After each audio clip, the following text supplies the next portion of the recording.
যখন সবজি খেতে মন করবে আনচান তখন এইভাবে বানিয়ে নিতে পারো ভেজ মাঞ্চুরিয়ান।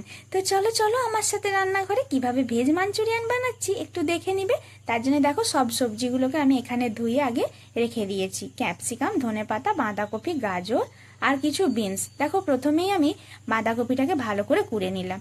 এরপর কি করছি বলো তো, নুন দিয়ে হাতে করে চটকে এটা কি করব, জলটাকে চেপে চেপে বের করে নেব। কোনো রকম জল কিন্তু আমি বাঁধাকপিয়ে রাখবো না, কারণ বাঁধাকপির এমনি একটা গন্ধ ছাড়ে এইরকম অদিনের বাঁধাকপি হলে, জানো তোমরা সবাই। তাই এটা চেষ্টা করবে জলটা বের করে দেওয়ার, আর জলটা বের করে দিলে এটা বেশ ঝরঝরা হবে, তাহলে এটা বানাতেও সুবিধা হবে। তারপর দেখো সব আদার সবজিগুলোকেও কুচিয়ে নিয়েছি, গাজর, বিনস, তারপরে দিয়েছি দেখো ধনে পাতা, ক্যাপসিকাম, গাজরটাকেও আমি ওইভাবেই গ্রেট করে নিয়েছি, আর পেঁয়াজ, আদা, রসুন সমস্ত কিছুকে দিয়ে দিলাম। দেখো কাঁচা লঙ্কাটাও দিয়ে দিচ্ছি। এরপর হাতের সাহায্যে একটু জাস্ট মেখে নিচ্ছি।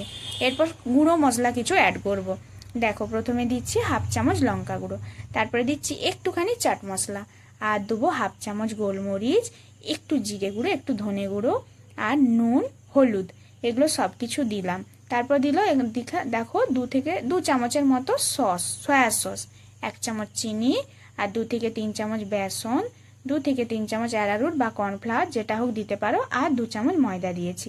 দিয়ে দেখো আমি ভালো করে হাতের সাহায্যে জাস্ট মেখে নেবো।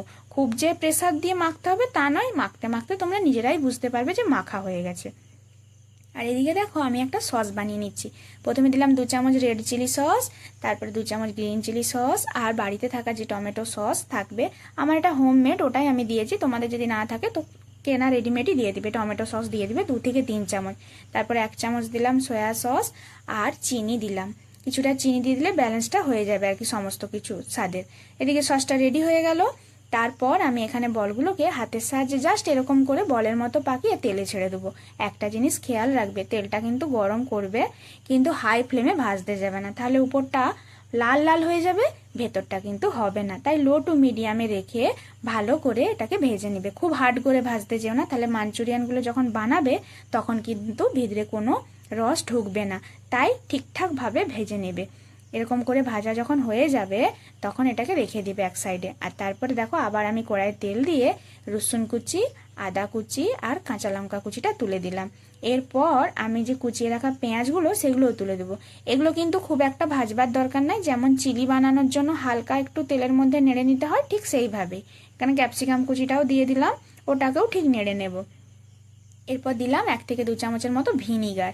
ভিনিগারটা দিতেই হবে, না দিলে এটা ঠিকঠাক হবে না। তারপর একটুখানি নুন দিলাম। তো এরপর আমি কি করব, সস যেটা বানিয়ে রেখেছিলাম সেটাও দিয়ে দেবো। ভালো করে সসটা দিয়ে জাস্ট 2 থেকে 2 মিনিটের মতো একটু নেড়ে নিলেই হবে। তারপর অল্প একটু ওই সসের বাটিটা ধুয়ে জল দিয়ে দিলাম। তারপর দেখো বলগুলোকে আস্তে আস্তে তুলে দিচ্ছি। বেশ সুন্দর করে বলটাকেও 2 মিনিট আমি নেড়ে নেবো এই সসের সাথে।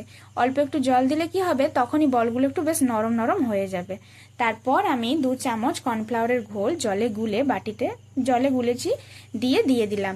তোমরা যদি শুকনো শুকনো খেতে চাও তাহলে কিন্তু ওইভাবে ড্রাই যখন থাকবে তখনই নামিয়ে নেবে, আর যদি গ্রেভি খেতে চাও তাহলে একটু জল দিয়ে 1 থেকে 1.5 মিনিট ফুটিয়ে নামিয়ে নেবে। দেখো কালারটা কত সুন্দর হয়েছে।